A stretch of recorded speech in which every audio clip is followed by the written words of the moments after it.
ci journal Walfadjri.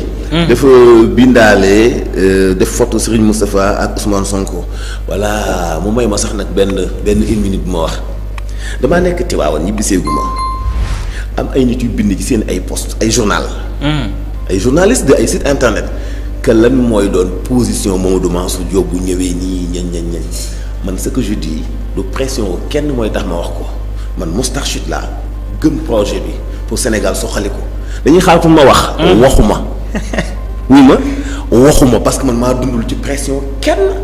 pour commenter nit ki li mu bëgg ma commenter ko. ce que je dis ça n'engage que moi ce que je commente et je ne commente pas man dong la concerné waxuma man Moustarchid la pure et dure. man Mansour maa gëm projet pour changer Sénégal. commenté wu ma tey commenté wu ma suba leeral moo jëkk a bind loolu.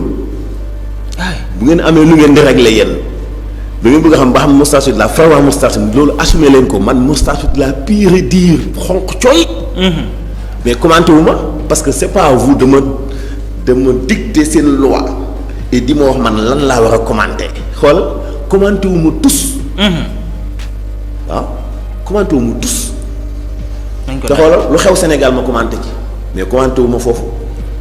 yow noppeekoo génn go bâche ba sax ku nekk di titré naan en tant que information journaliste naan lan mooy nekk ëllëgu taxawaayu Mansour Diop. commenté wu ma tous. dugal ko parce que dagg leen. yow lijjanti leen nañu lijjanti ñoom seen groupe de presse ba noppi. man ba mu fa nekkee liberté yi ma amoon la ma doon incarné loolu laay incarné ba léegi kenn du ma wax loolu lu ma bëggut a wax. ce que j'ai envie de dire dama koy wax.